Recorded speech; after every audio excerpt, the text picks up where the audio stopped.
A girl in a faded blue dress stood alone in the marble hall of the tallest tower in Lagos, clutching a sealed envelope stamped with a red wax mark that seemed far too old for a building made of glass and steel.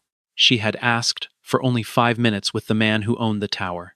Nothing more, just 5 minutes to place a letter in his hands.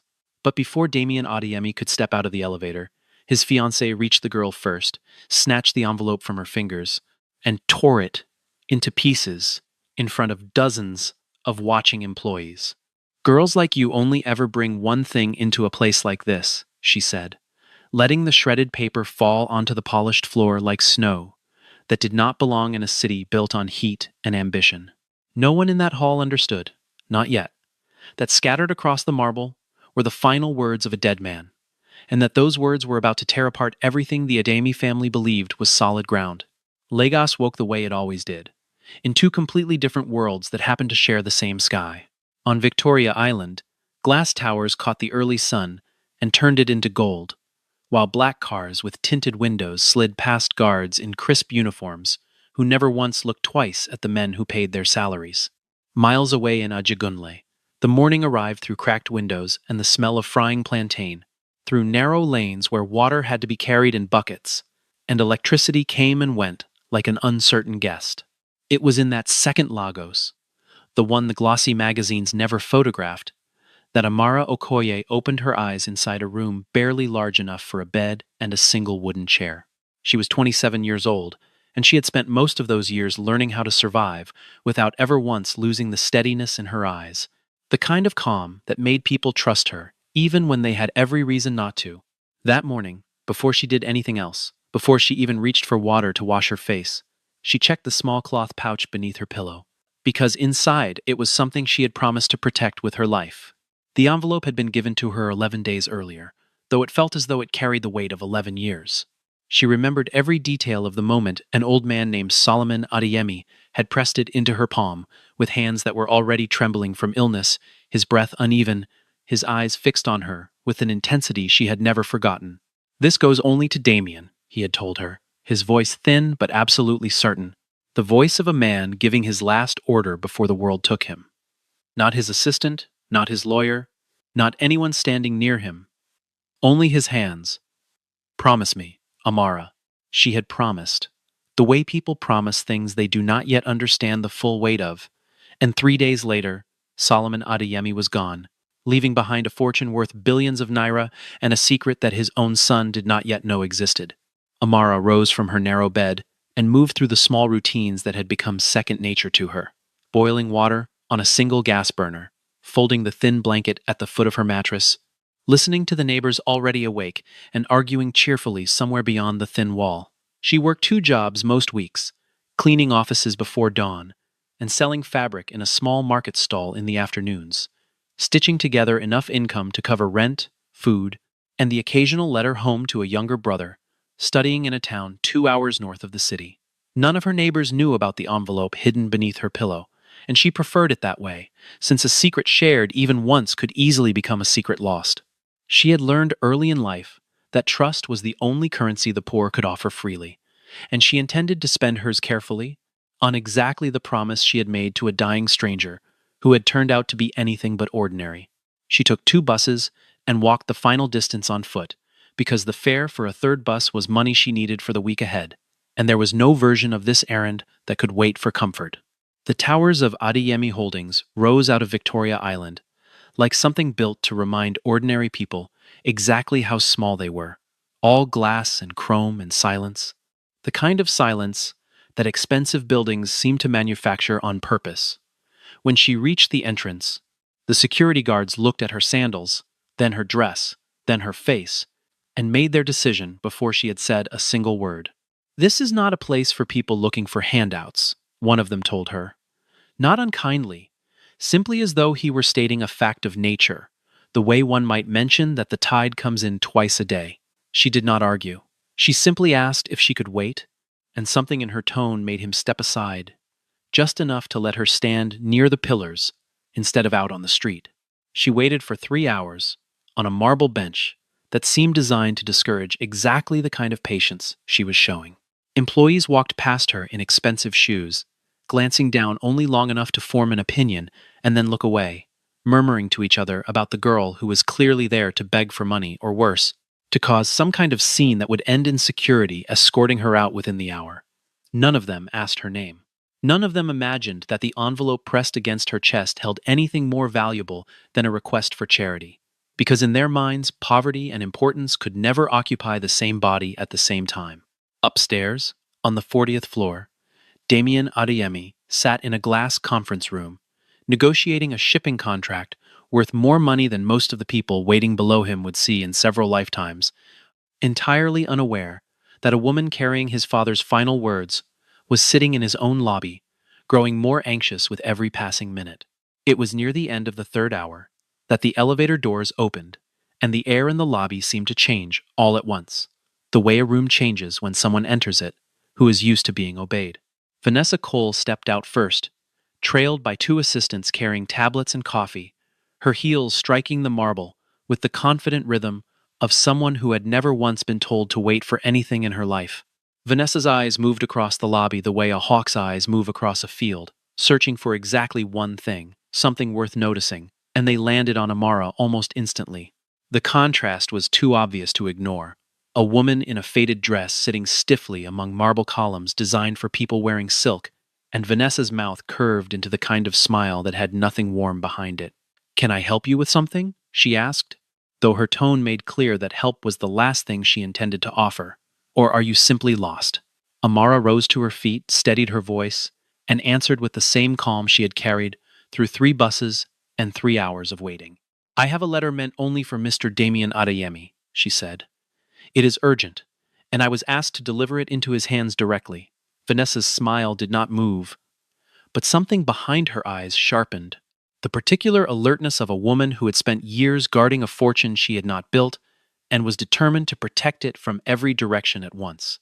"Give it to me," Vanessa said, extending a manicured hand as though the matter were already settled, as though the request itself were a formality rather than a question.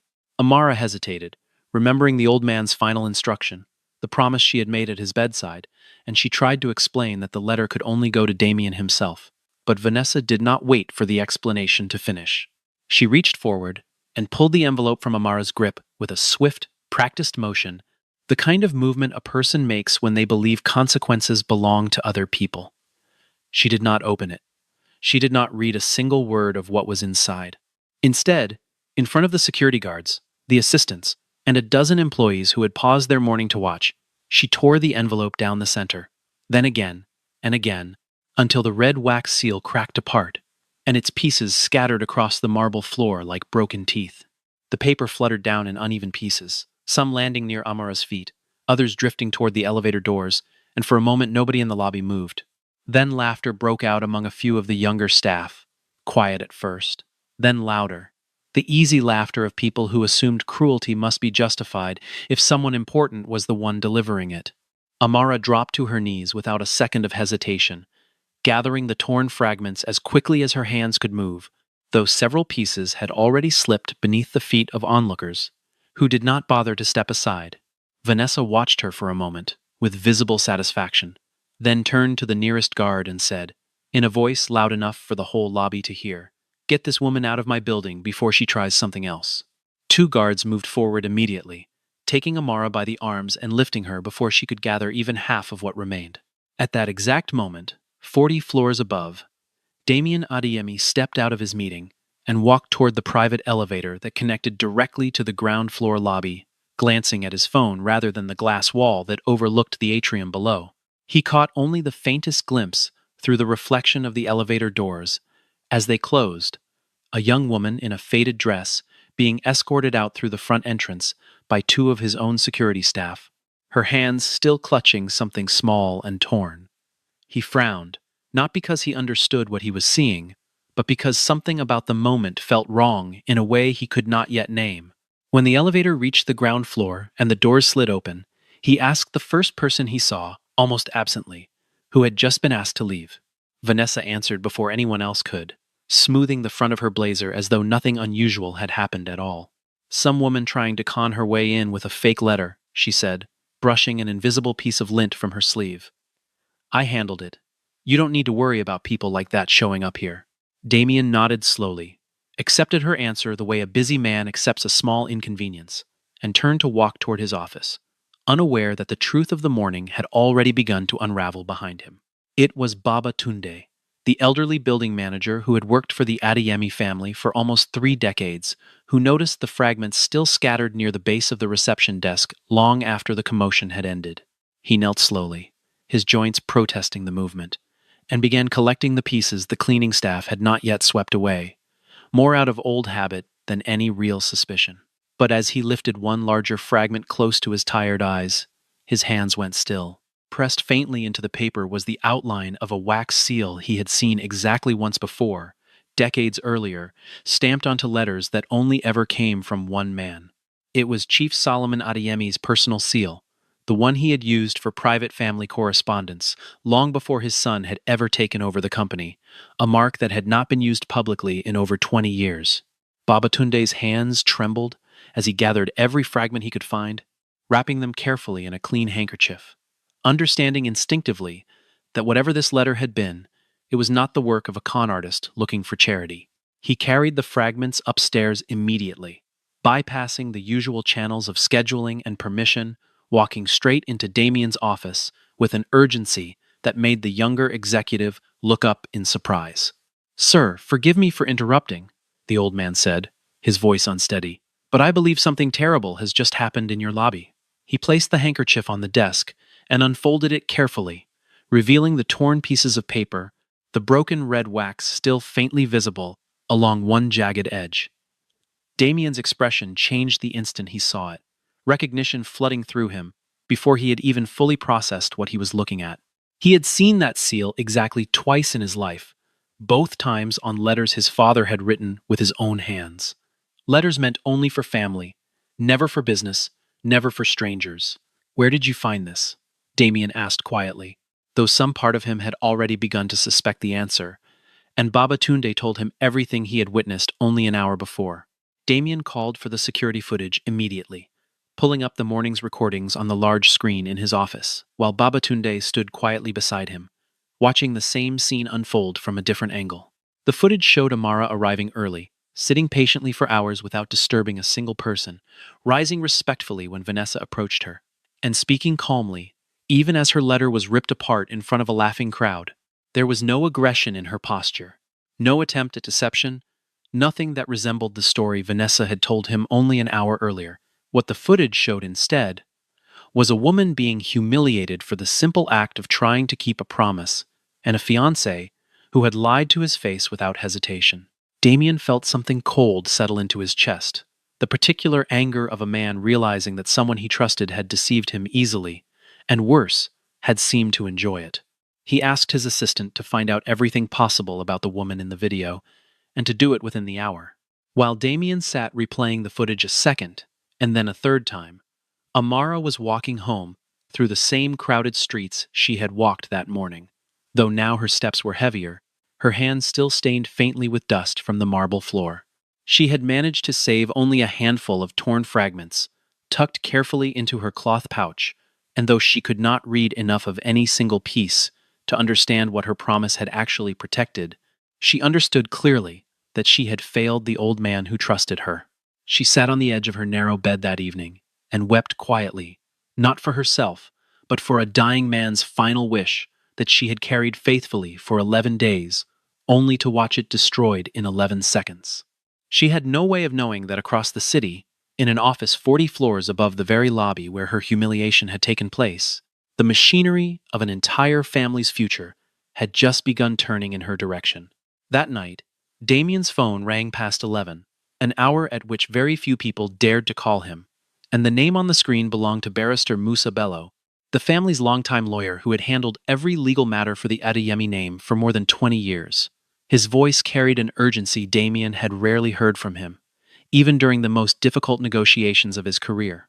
"I need to speak with you tonight, not tomorrow," Musa said, "about something your father asked me to hold in confidence until the right moment arrived." Damien felt his pulse quicken, some instinct telling him that this call and the shredded letter downstairs were pieces of the exact same puzzle. He agreed to meet immediately, And within the hour, the two men sat across from each other in Damien's private study. The torn fragments of the letter spread carefully between them on the desk.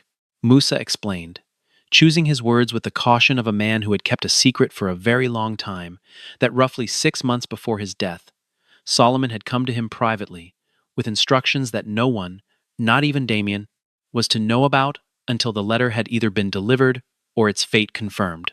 Solomon had written something with his own hand, sealed it with his personal wax, and arranged for a woman named Amara Okoye to deliver it directly to Damien whenever the time was right.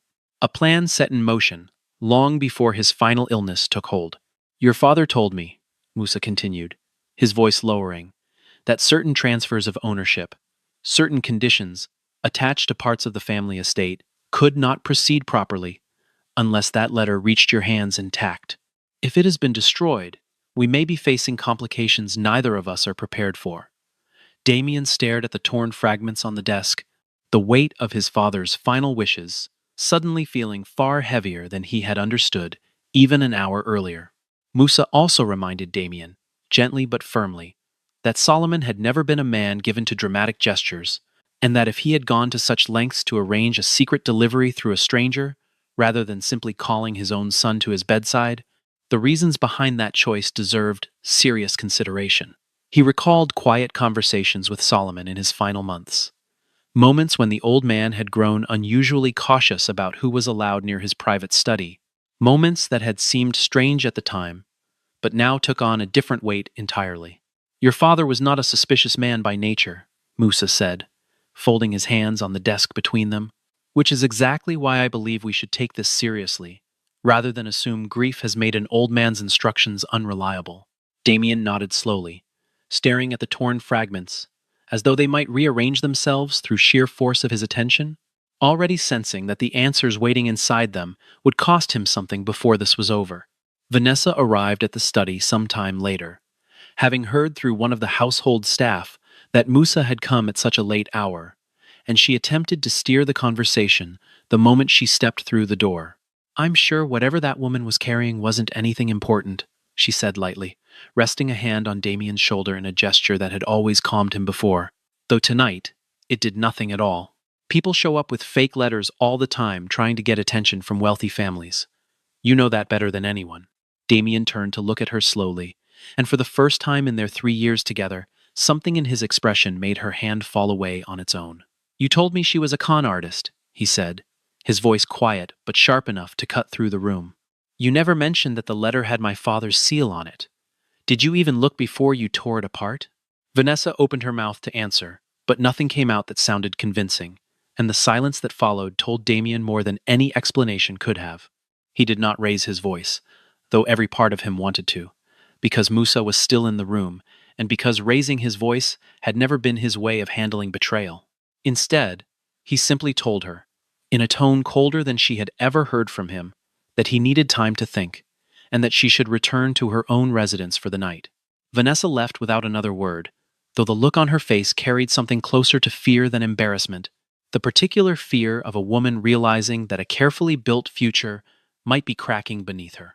Long after she had gone, Damien sat alone with the torn fragments of his father's letter, running his thumb along the broken wax seal, and made a decision that surprised even himself.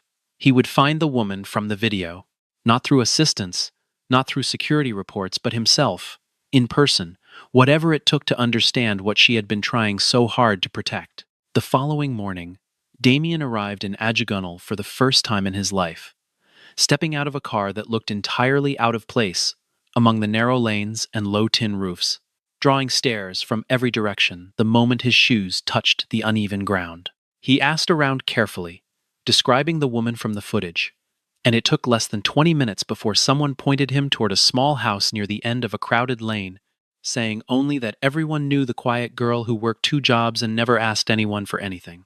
When Amara opened her door and saw the man from the photographs the newspapers occasionally ran, standing on her doorstep in a neighborhood that had never seen a car like his, she froze for a long moment, uncertain whether to be afraid or relieved. I came to apologize, Damien said simply, before she could speak, and to ask you what my father wanted me to know. She invited him inside, though the space could barely hold the two of them, and the single chair she offered him. And for the first time, Damien saw with his own eyes the life this woman actually lived, so different from the story Vanessa had told him only a day earlier. There was no evidence of dishonesty anywhere in that small room, no hint of the manipulation he had been led to expect, only the quiet order of someone who had learned to make very little stretch very far. Amara told him everything, starting with the afternoon 11 days earlier when she had found an elderly man collapsed on a busy roadside, his breathing shallow, his skin pale, while dozens of people walked past assuming he was simply another drunk who had fallen asleep in the heat. She had stopped when no one else would, had carried water to his lips and stayed with him until an ambulance arrived, and had visited him twice at the hospital afterward, simply because something in his eyes had told her he was frightened and alone. She had almost walked past him that afternoon, the way dozens of others had, assuming he was simply another tired body resting in the shade of a market awning during the worst heat of the day. It was the stillness of his hands that stopped her, the unnatural way they lay open at his sides, and something in her refused to keep walking once she noticed it. She knelt beside him on the cracked pavement, checked his breathing, called for help from the nearest shop owner, and stayed pressed close to his side, even as strangers gathered to stare rather than assist. When the ambulance finally arrived, she rode partway with him, simply because no one else seemed willing to, holding his hand the entire time while he drifted in and out of consciousness, murmuring words she could not yet understand the importance of. It was only on her second visit that she learned the old man's name was Solomon Adeyemi, though even then the name had meant little to her, since she rarely followed news about wealthy families whose lives seemed to exist on an entirely different planet from her own. Over the following days, as his health worsened, Solomon had asked her to return, and each time he seemed to trust her a little more, sharing small pieces of his life, his regrets, his worries about the people closest to him. He told her once, in a moment of unusual honesty, that he had grown suspicious of certain people in his son's life, though he never named names, only said that wealth attracted loyalty that was often loyalty to money rather than to the man himself. He said that Amara reminded him of his late wife, a woman who had never once cared what anyone owned, only what kind of person they chose to be when no one was watching. It was during their final conversation that he had pressed the sealed envelope into her hands and asked for the promise that had guided every one of her steps since. Damien listened without interrupting, his hands folded tightly in his lap, absorbing every detail as though each one were a fragment of the letter itself, restoring meaning to something that had been torn apart before he ever had the chance to read it. When Amara finished speaking, she reached beneath her small bed and pulled out the cloth pouch, opening it carefully to reveal the fragments she had managed to save from the marble floor, pieces stained slightly with dust but otherwise intact. "I couldn't save all of it," she admitted, her voice thick with the guilt she had carried since the moment the paper first tore. "I tried, but there were so many pieces, and people were laughing, and the guards pulled me away before I could finish." Damien took the pouch from her hands, as gently as if it contained something fragile enough to shatter twice, and told her, with a sincerity that surprised them both, that she had done more than enough, that she had kept her promise further than most people ever would have. Within 2 days, Damien had assembled a small team in his private study, including Barrister Musa, a document restoration specialist flown in from Abuja, and Amara herself, who insisted on being present, since the fragments had been entrusted to her care in the first place. They worked slowly under bright lamps, matching torn edges by the grain of the paper and the faint ink bleeding through each piece, reconstructing sentence by sentence what had once been a single continuous letter written in Solomon's own unsteady hand. As the fragments came together, phrases began to emerge, fragments of a father's voice, speaking directly to his son from beyond the point where speech itself had failed him. Solomon wrote of regrets he had never voiced aloud, of choices made too late, and conversations he wished he had started decades earlier, his handwriting growing shakier toward what they assumed was the letter's end. He wrote, in words that made Damien's throat tighten as the restoration specialist read them aloud, that he had watched his son build an empire but worried constantly that Damien had surrounded himself with people who loved the empire more than they loved him. He thanked Amara by name, describing her as the only person in his final weeks who had asked nothing of him and given everything anyway. A kindness he said he intended to repay in ways she could not yet imagine. And then, In a passage that made the entire room fall silent, Solomon wrote a direct warning about someone close to Damien, someone he described only as the woman who measures love by the size of what it can buy. No name was written, though everyone in the room understood exactly who the words described, and Musa exchanged a long look with Damien that needed no further explanation. But even with dozens of fragments carefully reassembled, one crucial section remained missing entirely. A gap in the middle of the letter, where several pieces had apparently been lost during the chaos in the lobby, either swept away by cleaning staff or crushed beyond recognition beneath careless feet. Without that missing section, the full meaning of Solomon's final instructions remained incomplete, and Musa warned that certain legal transfers tied to the letter could not proceed without every word accounted for. Damien ordered a full search of the building, instructing staff to check every corner of the lobby, every trash receptacle, every crevice where a scrap of paper might have drifted unnoticed. 2 days passed with no results, and frustration began creeping into what had otherwise felt like a story slowly finding its way toward resolution. It was Vanessa, unexpectedly, who became the center of the search's next turn, though not in the way anyone had anticipated. One of the younger assistants who had witnessed the incident in the lobby came forward quietly to Musa, admitting that she had seen Vanessa's personal assistant collecting several loose fragments from the floor that same afternoon, tucking them into a designer handbag rather than leaving them for cleaning staff to sweep away. When confronted, Vanessa denied everything with practiced composure, insisting she had never touched the remaining pieces and had no idea what the assistant was talking about. But Musa, a lawyer who had spent decades reading the small inconsistencies people leave behind when they lie, requested access to the building's full security footage from that day, footage that had not yet been fully reviewed beyond the initial confrontation in the lobby. The additional footage, when finally examined frame by frame, showed exactly what the young assistant had described. Vanessa's personal aide crouching briefly near the reception desk minutes after the confrontation, sliding several small pieces of paper into her bag, while glancing over her shoulder to make sure no one was watching closely. Confronted with the recording itself, Vanessa's composure finally cracked, and she admitted, with visible resentment rather than remorse, that she had kept the pieces out of curiosity, wondering what could possibly matter enough to a stranger that she would wait 3 hours in a lobby just to deliver it. She had read enough of the fragments to understand they concerned her, and had hidden them rather than risk whatever truth they might reveal about her place in the family's future. Damien listened to her confession with an expression that had grown steadily colder throughout the entire ordeal, and when she finally finished speaking, he asked only one question: "Where are they now?"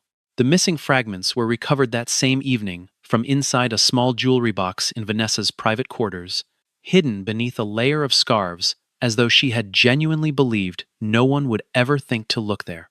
Musa carried them back to the study personally, and the restoration specialist resumed her careful work immediately, fitting the final pieces into the gaps that had remained empty for days. Slowly, the missing section of Solomon's letter took shape, and with it, the true ending of a father's final message to his son emerged from beneath the dust and creases of paper that had traveled through more hands than it was ever meant to. The final section of the letter, once fully restored, began with a line that made Damien's hands tremble as he read it aloud for the first time. "If you are reading these words," Solomon had written, "then Amara has kept the promise she made to a dying man, and for that alone, she has already proven herself worthy of more trust than most people earn in a lifetime." He went on to write plainly, without the careful diplomacy that had defined so much of his public life, that he wanted his son to remember 3 things above everything else the family had built. "Never judge a person by the clothes on their back," he wrote, "because the truest loyalty rarely comes wrapped in expensive fabric. The most faithful people are often those without status, without title, without anything to gain from offering their honesty. And the most dangerous person in a man's life is very often the one standing closest to him, smiling the widest, asking for nothing in front of others, while quietly calculating everything behind closed doors." Damien read the final lines twice, his voice breaking slightly the second time, unable to fully separate the businessman he had become from the son who had just heard his father's true feelings for the first time in years.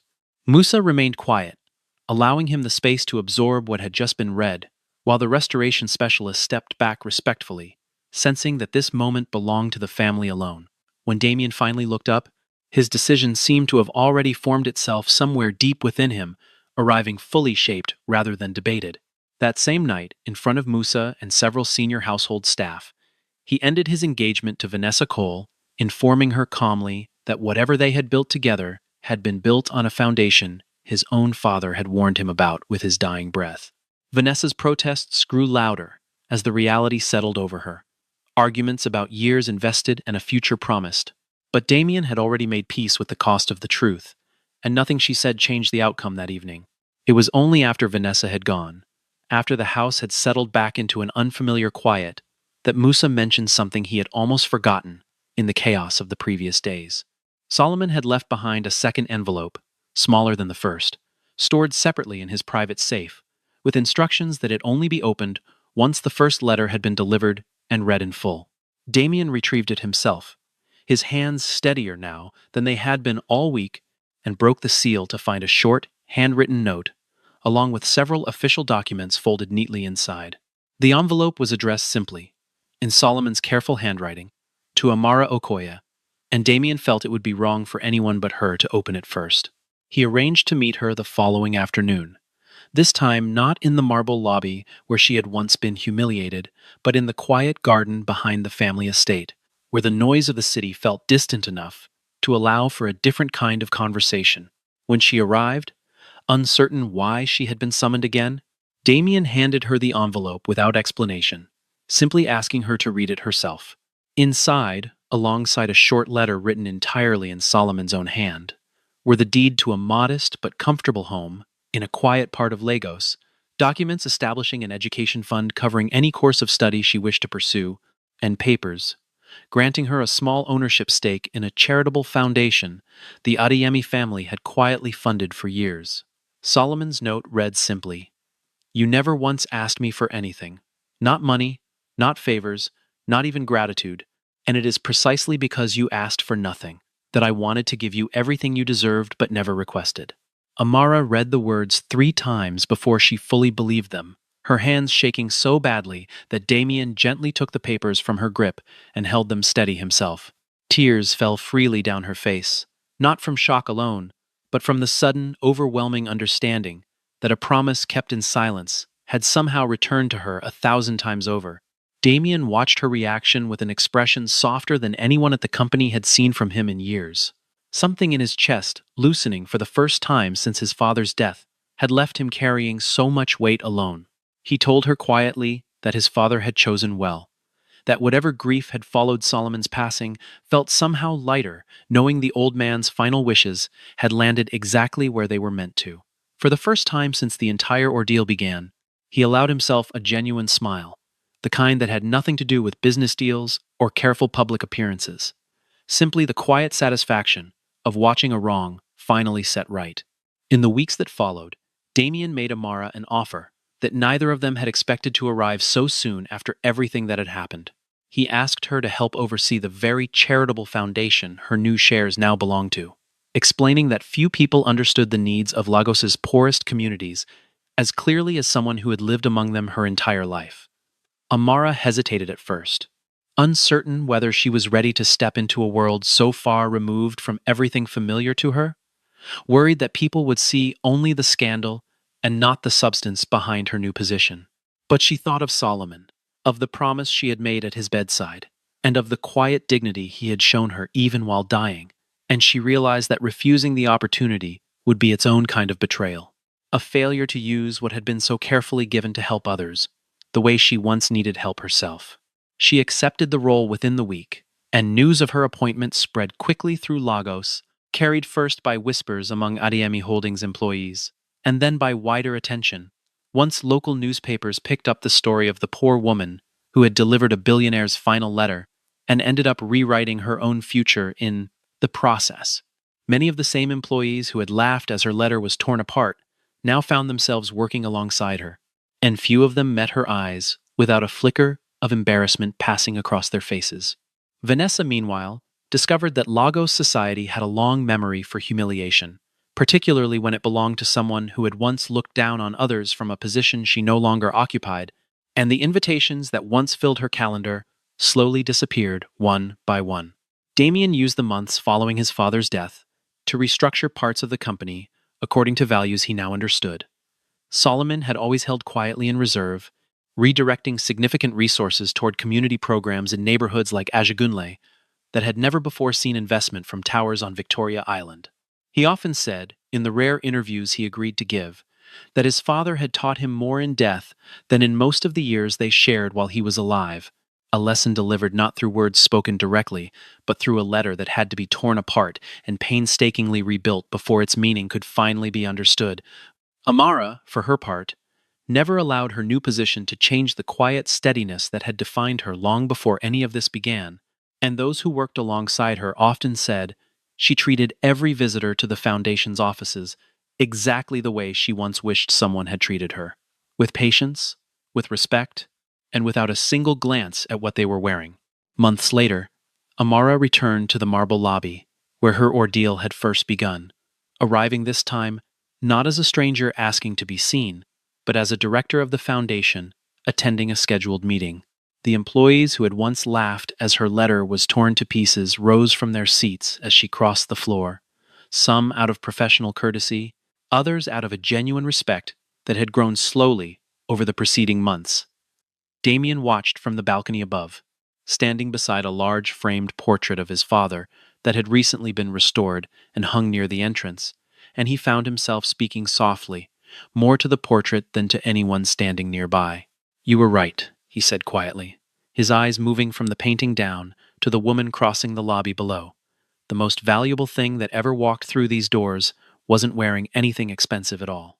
It was someone brave enough to keep a promise all the way to the end, even when the whole world seemed determined to stop her.